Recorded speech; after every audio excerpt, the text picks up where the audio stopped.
So, and when I say touch on, it'll be just putting you in the mind using some of their famous quotes or one of their famous quotes and seeing how it might apply to modern day or may how apply to you in particular. And it'll be open mic and you'll be more than welcome to, just attack that. I prefer if there's a live mic and you had an idea or a concept, you could drop it in the chat. But if not, you know, things happen. And then other than that, we'll just typically talk about what we usually talk about. I know a lot of people or some people in here may trade crypto, NFTs, or on the blockchain somehow. So we'll get into that as well. And AK, you can start off with our usual news and whatnot, or like crypto world events. Leave it up to you. Peace, everybody. Basically, this week the talk of the town is for lack of a better word, shit coins. Basically, meme coins, or just coins with little to no value at all that are going crazy right now. That's really what Twitter is, talking about. I wouldn't recommend buying right now because they're probably, well, obviously they're way overvalued if everybody's in. So just be wary. And aside from that, NFTs are on the up and up. They should be pumping within the next month or so. Altcoins, aside from the shit coins and the meme coins, they should be pumping in the next few weeks according to Bitcoin dominance. And short term though, I wouldn't, I would get in, like if you're not already in, maybe just like 2 to 3% of your portfolio if you want to make a few quick bucks if you're not in already. But yeah, some signs are showing some strength in the market, and yeah, eager to see what the weeks will bring. And yeah, that's my take on it. Kush, you have it? Yeah, man. I was when you're talking about the meme coins, I see a lot of people talking about this Pepe coin that's raised right now. Yeah, yeah. People talking about. Value was. Sorry, go ahead. My bad, bro. I didn't mean to cut you off. It kind of cut your mic No, off. I was just trying to figure out what the value was, because when I was looking at it, I was like, well, Pepe is like an NFT thing. So like, what's the sexual purpose for the coin? And I was asking people, why didn't they give me what the purpose of the coin was going to be? So I was like, okay. Yeah, I think it's just a meme coin, man, just to drive hype. But normally when it's meme coin season, it's like a good sign that, some of that volume is going to trickle into other coins, other solid projects. I like FET right now. I like ARB is looking good, Arbitrum. Let's see, Shiba's looking good. That's another meme coin that hasn't had its pump yet. So I'm looking for about 20% out of Shiba. And yeah, but if you guys see these influencers on Twitter posting these crazy portfolios, like I just saw somebody said he had put $800 into one of the meme coins or whatever and turned it into 150,000. These results are unlikely. Don't just throw your money in based on somebody else's results. For the more inexperienced people out there, it's a trap, for lack of a better word. And yeah, just play it smart. That's yeah.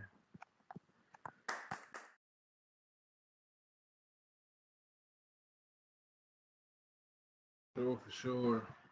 Do your own research, trust the process, and I guess we still talking on the crypto. I'm gonna just add a little 2 cents where it's just like You gotta know. It's just like if we were planting fruits or vegetables or anything or a plant. Period. It's just you gotta know like everything has its season, and more importantly, it has a season because every season has a reason. So it's like right now when you see that we've been hot all first quarter, like literally all first quarter in all the markets we were hot. It's usually a second quarter pullback. So then that's where that term where or walk away in May or sell in May, walk away type thing. So it's like as we approach May, I would be expecting some sort of downturn, not like something that'll break the market, but something that'll definitely cause a scare, and then that would justify slow liquidity through the summer months, and it would probably be back up to par going in third, fourth quarter. Liquidity pick back up. Everybody get their positions in, anticipating next year's bull run, of course. So, however you invest your funds, just be mindful of like Bitcoin dominance, U.S. dollar dominance, and just do your own research.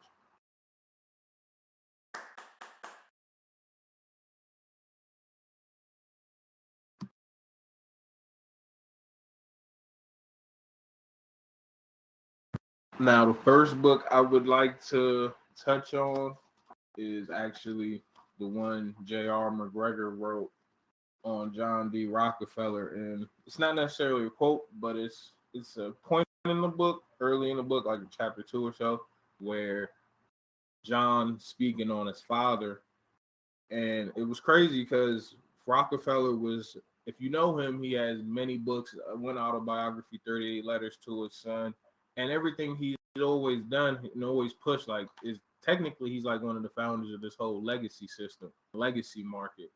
Like everything he did was for his legacy. Like he was putting money up in 401ks and just always thinking about grandkids. So it struck me personally to see him say like, oh, or to see Rockefeller, he moved away to Morovia, which was close to his father at first, but he despised him as he grew older, and he came to understand what his father was really like, and he would later fear having to rely on him, which pushed him to seek his own independence. So it was like, to me, that was typically a story you see. Like, I don't know if you all watch what's the show 50 right the other day? Power Ghost, the Power series. And it's like the former lead character of that story was a James St. Patrick. And then you have James get killed by his son, Tariq St. Patrick. And it's just like in life, you kind of always see that type of relationship when it comes to like two powerful men. Like it's very rare you see like, oh, father and son in tandem or in unison, like, yeah, like I'm in 100% backing of my dad. Like even in my own personal situation, I don't speak on personal, but it'd be like I don't have that relationship with my father, not because I can't, but it's like it just showed a similarity to like, dang, like, or comparable, better yet, where I was just like, dang, like, makes sense. So I was just gonna start with that insert and to see if anybody around, like, are you close with your father, and if so, why or how, or just I'm gonna let you do your own thing. And then if you're not close with your father, we don't gotta go deep into why you aren't close with him, but it'll just be like a cool little poll, whether you answer or you say it in the chat just for survey purposes. So like I stated before, like me and my father aren't on the best of terms. I'll stop right there.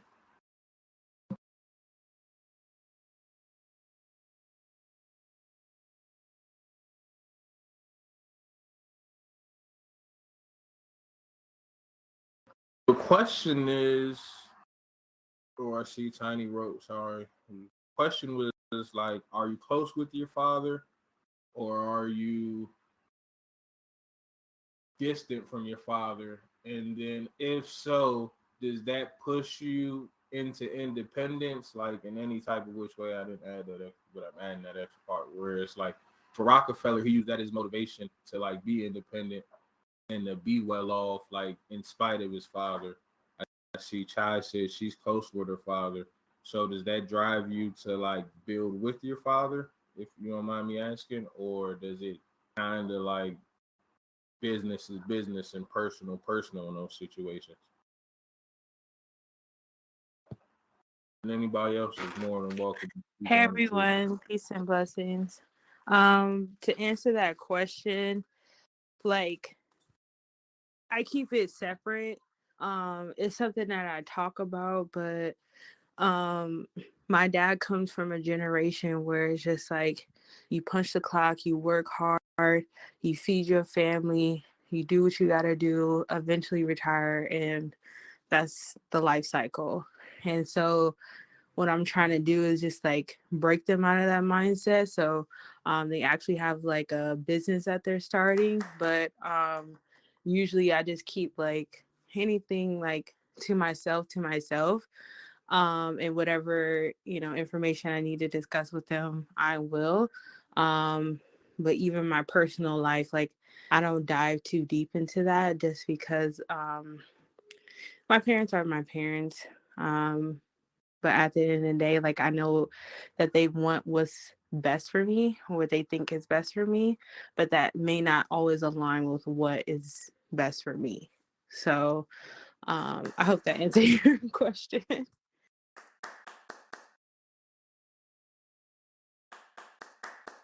Appreciate thank you for being open and stepping out there. Anybody else comment on the situation?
Oh, yeah.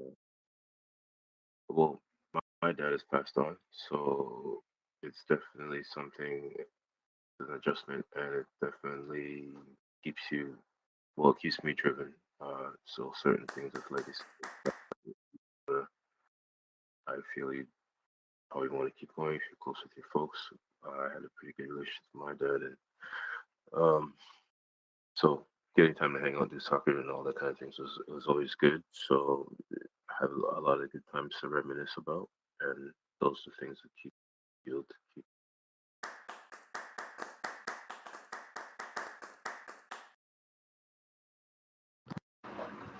So it's safe to say, like either side, whether you're close or apart, that that's gonna be something that fuels a person or each of us, regardless. Whether you're close with your dad or apart from your dad, it's still gonna be a fueling situation or like or a driving force in like how you make decisions or impact in your life. And then I would like to follow up that for those that answered, which is moving into our own adulthood, and some of us are fathers or going to be parents, mothers, or whatnot, and or mom and dad. And it's like, do you hope to have a relationship with your child that is super close, or do you see your relationship with your child probably being one that becomes distant? And I know everybody wants a super close one, but it's kind of like being realistic in a way. Like, do you see, like, would you, because with Rockefeller, to give you a backstory, Rockefeller, what pushed him away from his father was how hard his father wanted him to be like the next iteration of him, you know, which Rockefeller in turn kind of was, but it just, his father wanted it so bad for him that it pushed him astray. So I want to know, like, just you guys' opinion on that situation.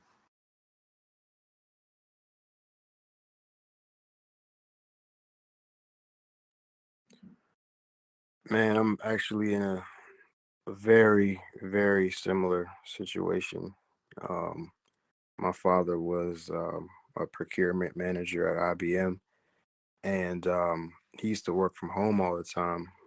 And I just used to see him stress and, like, just go through it and all that. But like, he was the shit at his job. Like, people respected him. That in a sense they feared him. Like, he was the man. And years went by, and I always just told myself, like, yo, like, I can't see myself doing that. I'm not gonna do that.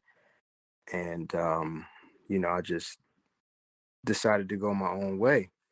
And he retired, and coincidentally, I came back home, and somebody he put on had offered me a job, and I was just like, oh man, like, you know I don't want this for myself. Like, this is, like, I see my father stress and all that. But he pushed me, and long story short, I'm gonna try it out, and like, pray for me, because I don't want that. But I'll keep y'all posted, and let y'all know how it goes. But yeah, man.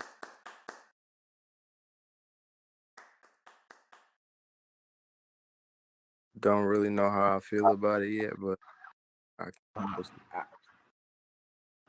I love that you gave that experience, because back when I was like, what, 21, 22-ish, I want to say, I was an intern for my dad. And I could say it was similar shoes, where it was like, well, coming in under their name, you kind of like, everybody looks at you like, well, or at least in my situation, I had called it like, oh, you only here or doing this because it's like your dad's cutting checks. And it's like, so then you got the employees that have tension with you per se. We don't call it beef because it's not beef, but it's just like, oh, you here off of like nepotism or something like that. And then I had the employees that thought, because of the nepotism, like I was supposed to be a shadow of my dad in essence. Then in the mix of all of that going on, you still had to deal with like your father being your father per se. So it was like, it was an experience. I'm gonna wish you luck at it, man. Hopefully, with your age and maturation, it just bring wisdom, I regardless appreciate. of how, it just bring wisdom. And like I say, that situation with my father brought me a lot of wisdom. So I know, I have no doubt that it'll bring you wisdom as well. Because in those situations, like you said, a guy that you met or that work that got put on because of your dad hired you. So then it'd be like, you start to hear more like third person experiences with your father, like, oh, this person did this. You might not, or like, oh, pops like to go to this place for lunch, or just little tidbits that you run across. So it'd be nice, to look at and think Yeah, on. I think so too. But I appreciate that, bro. Now, let's see.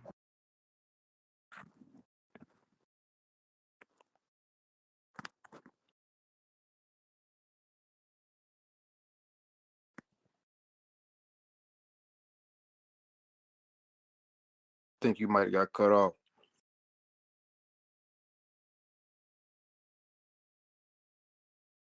Was that mine? Can y'all hear me? No, we can hear you. X, were you saying something? My fault. I thought it was me. It was me. My fault, y'all. I was trying to catch up on the chat because I realized people were chatting. So I see Tiny says she's repaired her relationship with her father late. That's awesome to hear. I also see Jazzy says she's not close with her dad, but they're working on it. It has caused her to be more independent, but also used it as motivation to think different for my future family. Awesome. Awesome. Tiny says, I would say I'm not interested in building with them just because of inconsistency issues, but I am open to showing them love. See, that's a nice response because me and my father had the inconsistency issues, but it's like I think I'm close to showing them love per se, or my wife tell it.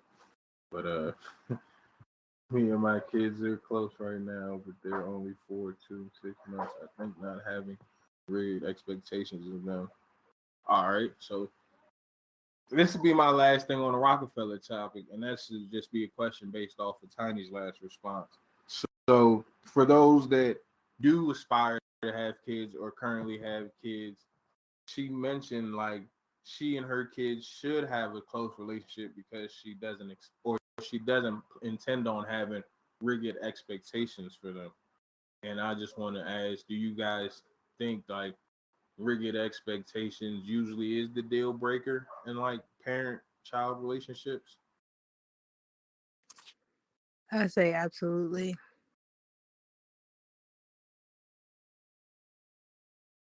Now, I would agree, but I would also say, as a parent, I got a son, or we have a son. Me and Mocaso have a son, and it's like you kind of like as a parent, it seems like you kind of have to have rigid expectations, not like super rigid, but or just be like I don't know. It's I like with say our son, reasonable expectations.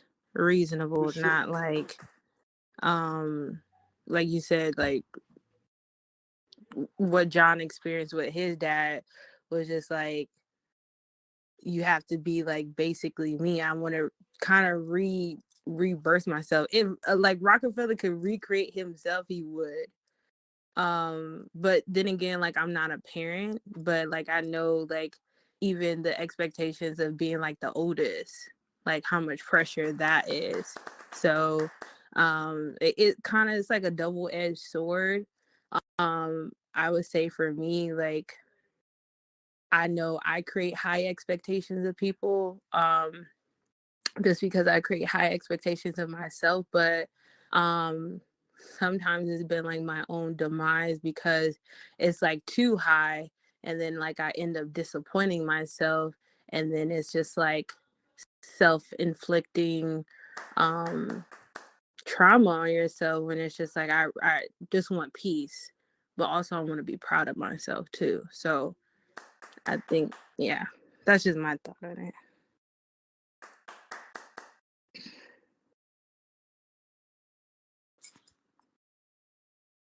Come on, yeah, I definitely can understand what you're saying.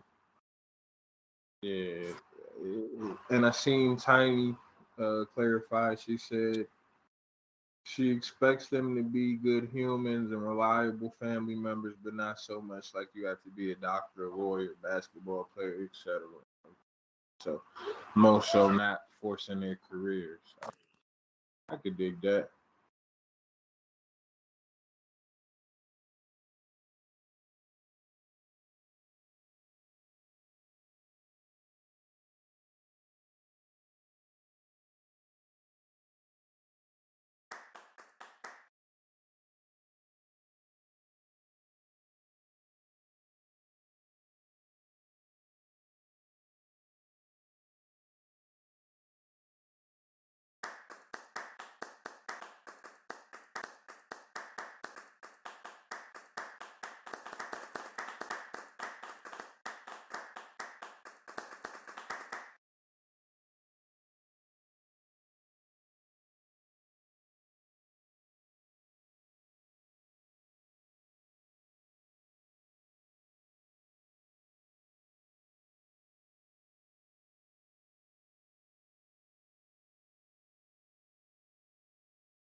Awesome. So now I'm going to jump to another McGregor book, make something a little lighter, hopefully, you know. And this one, this one is the book about Cornelius Vanderbilt, you know, the Titan. And the chapter that sticks out to me in this book is chapter 5. Chapter 5 is enterprise and negotiation. So how Vanderbilt even got into trains, most people don't know, but it's because of his love for the water, the sea. He liked boats and he liked ships. So he wanted to figure out how he could be involved with ships, but still make money. And that's where this whole idea of docks and shipping and trains and all those things came about. So I'm going to read a little insert from here where he's like, all right, Junior had two things going for him at this point in his life. He had an innate desire to do something with ships. He absolutely loved anything that moved on the water, and he wanted to make money in any way that he could. Considerable evidence indicates his desire to make money for both the sake of living an opulent life and a life that money and wealth can buy in terms of material accumulation as well as the power that entails. The United States at that time had no railroads or steamships, and the Industrial Revolution had not yet occurred. The Industrial Revolution had just altered the way America went about its business. Until just after the American Revolution, productivity had increased and textiles were now a major export as well as cotton. The period in New York after the war saw a rapid increase in population. And I'll stop right there on that little tidbit because the part I wanted to emphasize was one, earlier we were in Jazzy's opening show, which is all about purpose. So I wanted to like tie this. It was just coincidence, but I wanted to highlight this chapter in particular because it was Vanderbilt speaking on his purpose and also speaking on like how he knew that his passion and what he liked had to be what also brought wealth. Like because a lot of people go get a job, but they're not passionate about it, but they like the check that comes every 2 weeks or every week or every month, however the check may come. And it's like I think that may stop them from ever obtaining wealth personally, just off of because it'd be like most people when you study that obtain wealth, their passion and what they make money off are typically one and the same.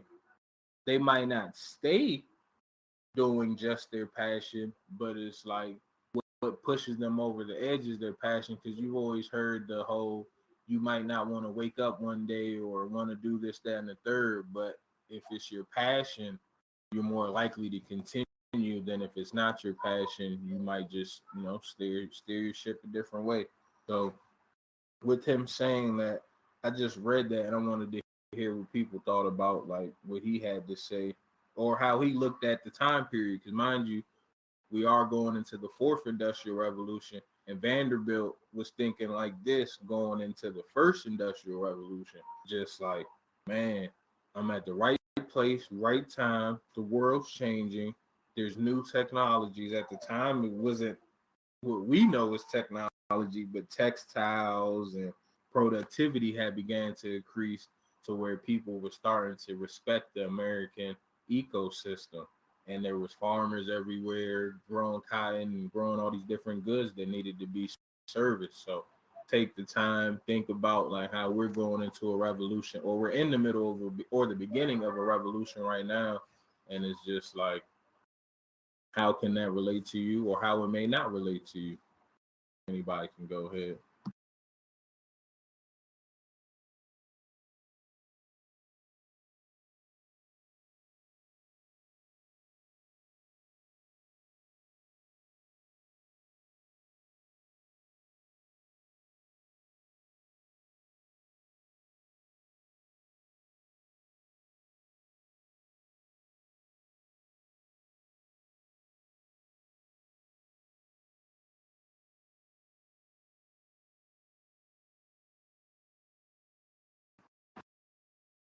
Y'all would like me to continue on. Well, is my mic on? What was the question, man? I missed the question.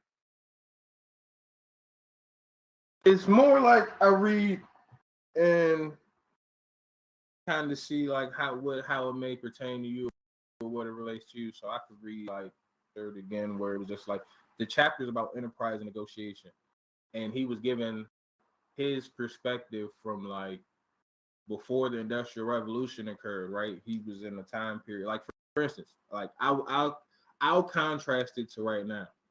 Right now, we're in the revolution, right, where people are about to go from using cell phones and things like that into just using more VR type of equipment, more headsets, Oculuses, and things like that.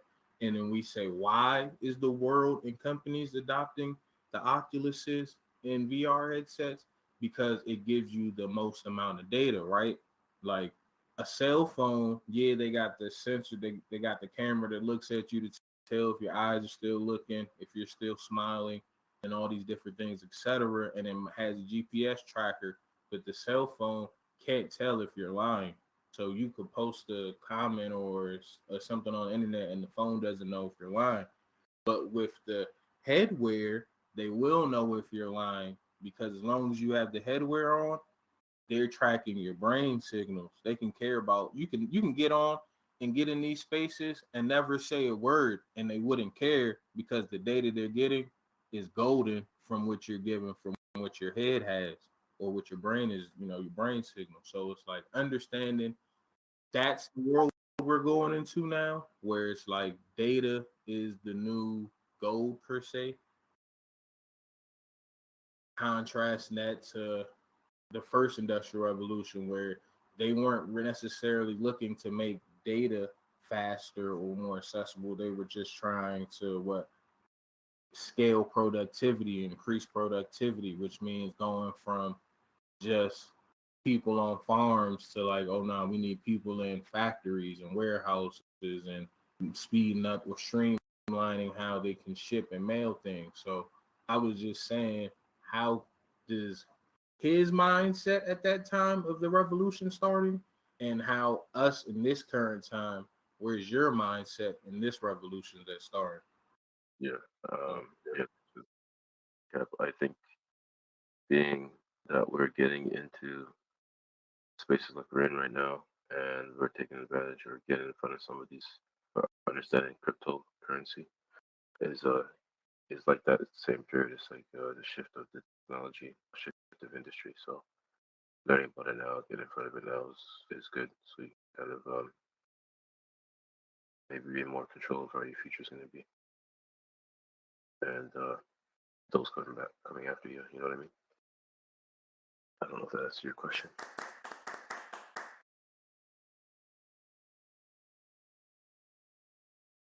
No, it definitely answered my question because it's just your perspective of what you see, like, and now would you say, or I guess you're in the music, so you're passionate about music. That's correct. So that's what's leading your surge in the space, right? Is not just, or it's the music along with the technology and being able to be like one of the people at the forefront of bringing these two to the society, right?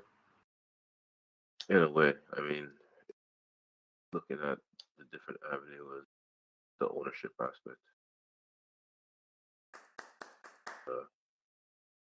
and that kind of thing. I have to have some more control over the content I'm putting out in a certain way. Um, yeah, so that's pretty much it. Pretty much what brings me to this space, and then being able to collaborate with people in that way, and having a bit more freedom there without having to really hoops and stuff like that. So yeah.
Awesome.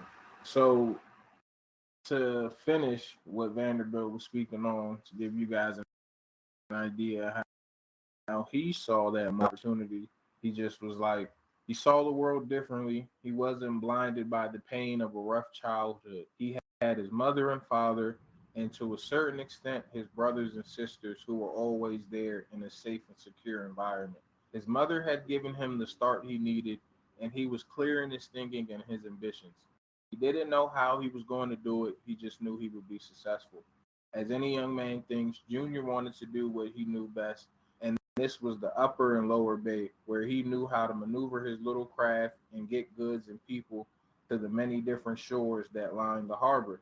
And he was still a minor. He was unable to leave home and make it on his own, so he came up with a plan to advance himself. He was, after all, 16 years old and ready to hit the world, just as his father had done when he left the tavern. In this case, however, it was also his mother who couldn't bear to see her eldest boy flung far away from her care. Junior recognized the leverage he had. He wanted more, but only had his youth and strength to trade at this stage of his life.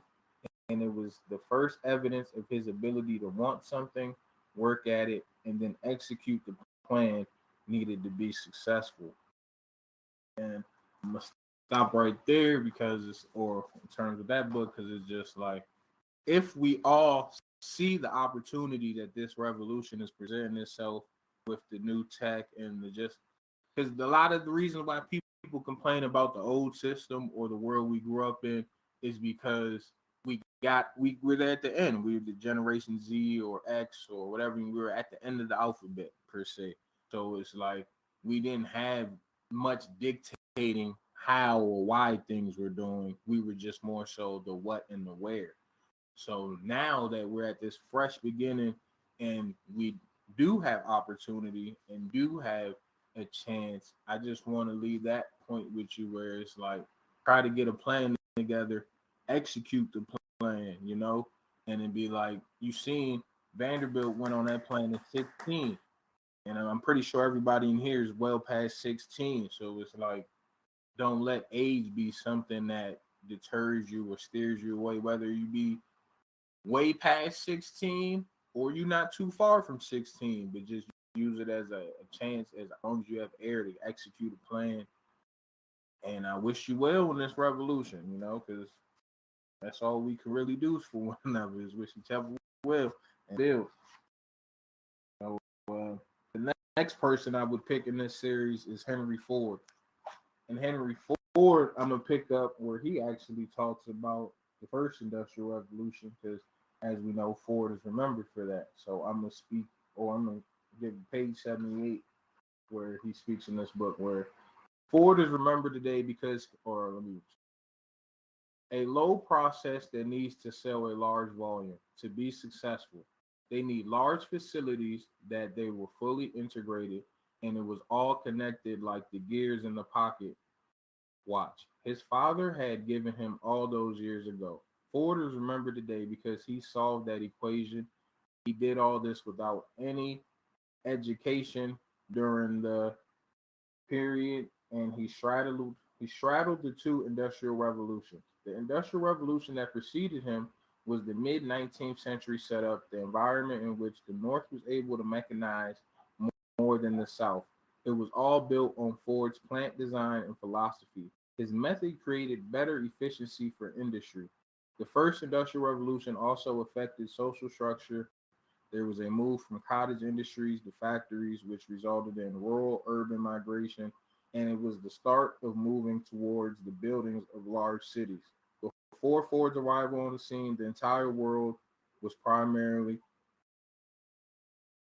unconnected, and it was much different from John Ford's farm in Ireland. Everyone worked the farm with their hands, tools, and beasts of burden.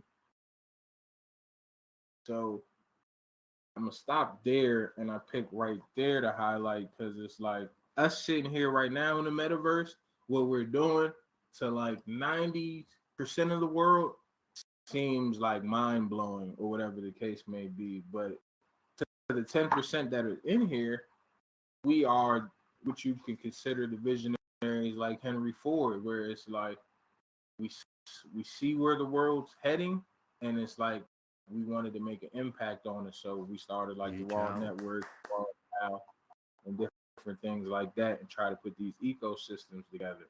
And hearing Ford, or the story of Ford, and hearing him realize that he was in the middle, and realizing that the biggest thing he needed to do was to connect the two generations. That's why if you ever heard the RAW dial, a lot of people say RAW, but there's the P2d before the RAW, which is the physical to digital, because it's like that's our connection. And we're just trying to, see what brings everybody here and how we can connect. So I'm not going to say too much, but just if you do something in the physical world that you feel is of value in the digital world, you're more than welcome to like speak on it right now and let us know, and see if anybody in this room can help you, or just by speaking on it, maybe they'll connect you with somebody that can help you, whatever the case may be.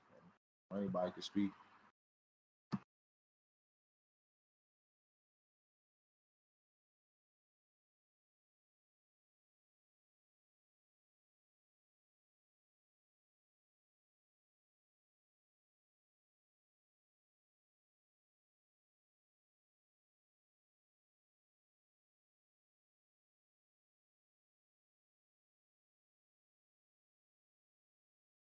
Yeah, man. So I guess physical to digital is definitely what's up. I mean, moving into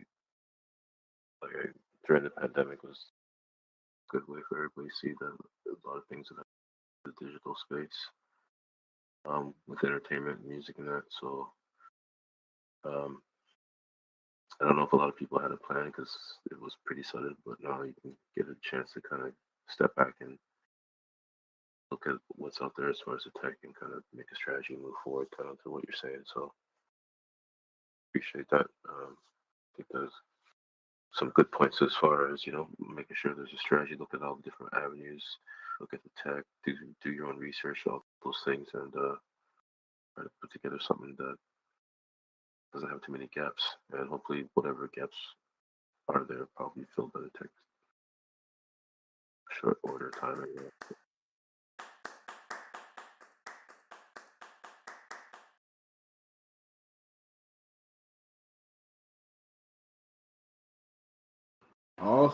Awesome. And I'd like to say how, or just in case people didn't catch the 2 points that he focused on in the middle of those for expand, or for the issues he wanted to solve, because with to bridge the two gaps, he realized the solution was to solve an issue in both situations. So it's like what he had discussed was infrastructure expansion, which at the time was vital, because it's like that's how Ford was able to supply more cars. Like, oh, we got a factory in Michigan, now we got two factories in Michigan. Oh, let's open a factory down south. Let's open a factory worldwide, as many places as we can. So where it's like that ends up cutting on costs, and it also creates brand presence. So now you're in more locations, you're in more regions, so people got to know exactly who he was. And he got power, because where he was going, he was putting up all factories, and like there wasn't any hiccups in terms of people like trying to be his competitor, because where he was going, people were used to building cars on a farm. Like, people weren't used to seeing factories. So just the fact that he was coming with that solution of, oh, I can help you scale or expand, a lot of people were receptive to him, and that's where he got like, in a business advantage. And then the second thing he said, he just wanted to solve individuals and specific problems for individuals. So it was like he didn't think macro, like solving like just a problem for all, but he was trying to be real specific. And you see that in the models of his cars. Before, people were either building just race cars or maybe just travel cars. But with Ford, his brand dibbled and dabbled on everything. He goes from race cars like the Ford GTs. He has the Model Ts, the convertibles. He was making the pickup truck It was like he was trying to build a car that could be something anybody aspired to own. Like, oh, nah, I want a race car, or I want a truck, or these different things. So as you were putting your plans together, think about those things. Like, what about expansion? What's gonna bridge gaps so I can expand, and then also think about the solutions that will arise from you bridging those gaps. And then, I wish you luck. That I think for that, seeing these AI tools is going to help with that expansion of people's ideas, because it begins fast tracking your workflow, or, having hands and feet, basically processing power. Where I have it before, and it's cost where you have assistant or something like that. So we're going to see a lot more of that coming up. Yeah, that's a good point, Kush, the processes and everything. For me personally, to answer that question, I know, like you said, it definitely aligned to Jazzy's Living on Purpose workshop we just did. But for me, I'm really trying to focus on the media and this network. And like even right now, how we're having this conversation here in the metaverse, but we're also streaming it on Instagram, Twitter, Twitch, Facebook, YouTube, and then we restream it on Rumble and Kick, and replay it often. And I think media is going to be one of the big parts about this next revolution. So I think I'm trying to stay focused on having a big part on making sure that we control our narrative and have a part in that, and empower others to be able to do the same as well, to show their perspective, so that AI is going to be out here writing scripts and stuff next. And I think we've seen how there can be misrepresentation when you're not there showing what it actually was like for the character, right? It's like I'm a black woman, and it's hard for you to write a play about a black woman without having a black woman represented there, because you might misrepresent, especially when we talk about the entire globe and so many different cultures, and being able to again represent and showcase them, and as we connect with them all. So I think media is going to be one of those big things, and how I'm helping bridge that is by showcasing all the different perspectives that we can.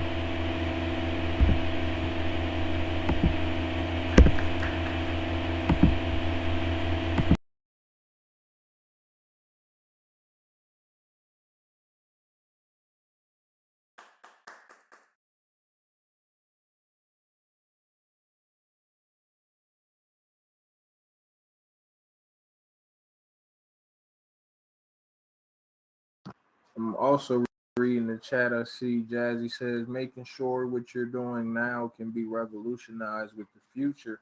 Being a visionary is being aware of the now and the future. I agree, and even so much more so like the past as well, because it's like history rhymes.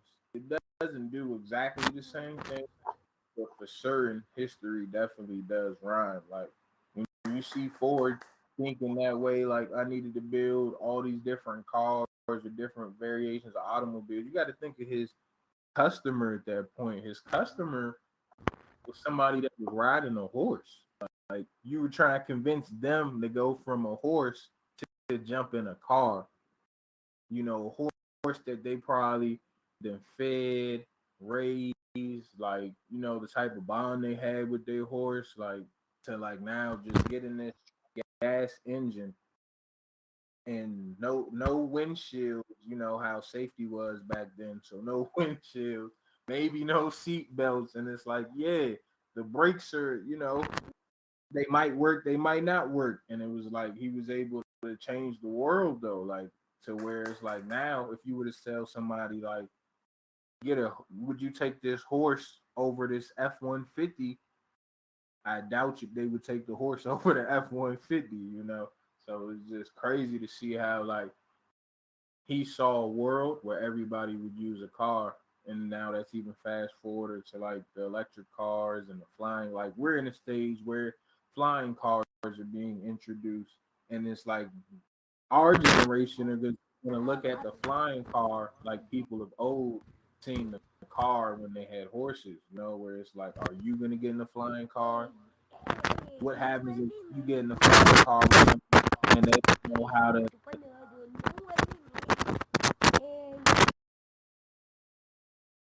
What happens if you get in the flying car with somebody and they don't know how to, like, or better yet, I seen a joke online where it was like most people, or there are people that ride around on empty inside their car, right? Like they keep their gas at a quarter tank and below. And it's like, would you get in a flying car with somebody to keep their gas tank at a quarter tank and below? Because it's like, it's a chance you fall out the sky. So it's just, and these are crazy narratives being put out there, just like there were probably crazy narratives when people were riding horses. So I just say that to say, like, what may come in the future is unforeseeable. That's what makes it the future.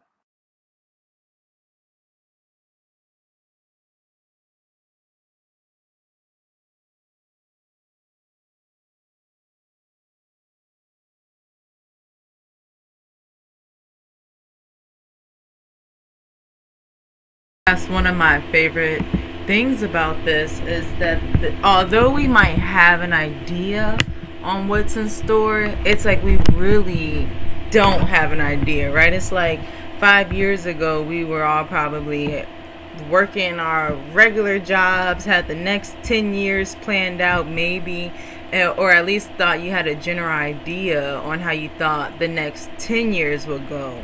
And then, the whole pandemic hit, and that just pivoted the entire society and how we all even connect with each other, work. Like, so many things started shifting that people would have never thought that there would have been a flu-like, sickness that was going around that had everybody stop what they're doing to stay in their house and shut down you having to pay your mortgage and shut down you like having to pay your bills because there was like this whole pandemic, because we've never seen anything like that. So I think, like you said, some of the things that we've never imagined is for real, right? Because this all started, this something that ignited this revolution, that really sparked it and got people taking it serious, was that big shift. So for me, someone who sees those big shifts as being those things that really push us forward, I only know that there's going to be even bigger shifts that have to follow in order for the next things to transpire that they will, for the mass adoption and things like that, to really get everybody caught up in where we are. So for those that are in the space now, I think we all just take it serious to educate ourselves as much as we can, upskill as much as we can, and prepare for when others are coming into this space, so that we have all of our businesses in order and all the education from how to get to physical to digital in order to be able to help the next person that's now coming in. And that's going to help us all in the long run, because then that's, like you just said, X, where you get the businesses like Ford, right? Because Ford wasn't then the only car company. Then, there were other car companies that were able to come from those opportunities. So again, it's like us seeing this opportunity, seizing it, using these tools, and trying to figure out how we can put ourselves in the position to be able to excel throughout this revolution as well.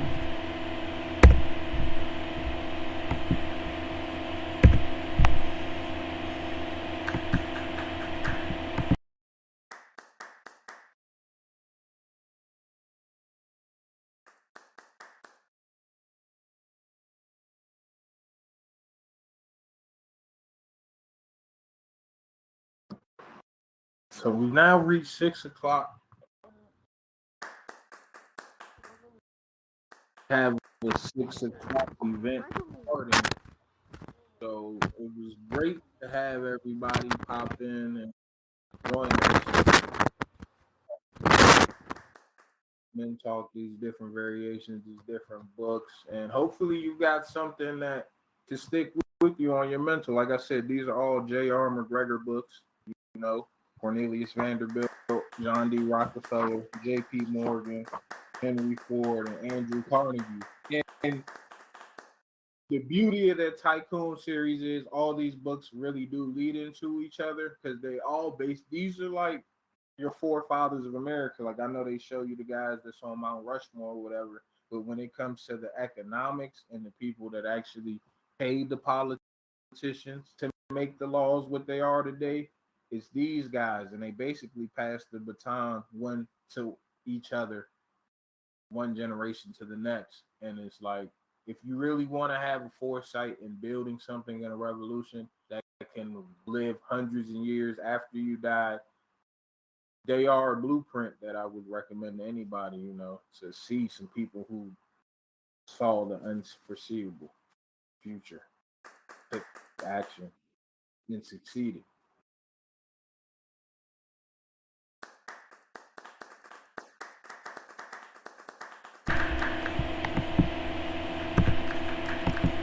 Awesome. Well, if they don't have anything else, that will be the end of Men Talk.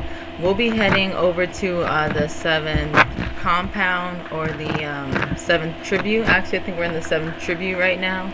And we'll be playing the replays from the episodes that we've had so far, which will include the Women in the Metaverse panel from yesterday, and then also the Living on Purpose panel from today, and then also our panel we just did right now, the Men Talk. So we'll start those replays.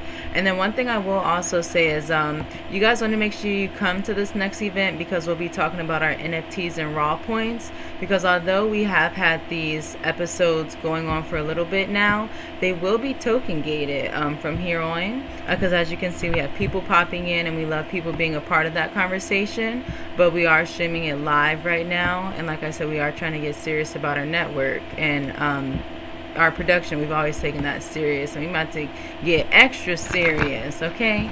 Because we don't want all that ruffling that Miss Grace got going on over there with her mic. So on that note, make sure you come to the Raw Fest meet and greet, so that you guys can come learn about your NFTs, so that you can get an NFT and actually come back and continue to be a part of the panel. Otherwise, hey, we live, like I said, on social media. You can catch it there anytime. Otherwise, you guys know Men Talk. We do this every Tuesday, 5 p.m. Pacific time with X and AK. Did you guys want to say anything before we ended this stream?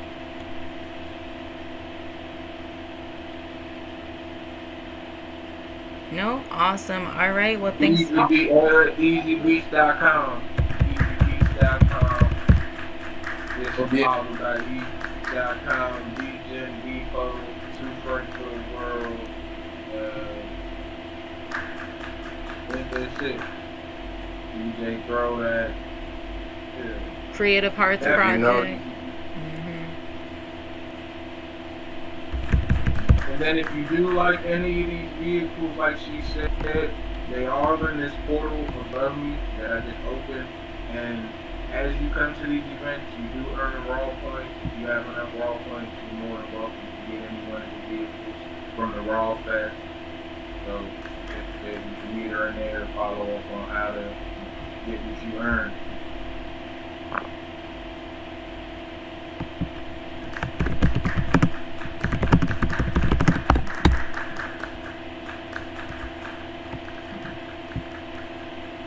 Yeah.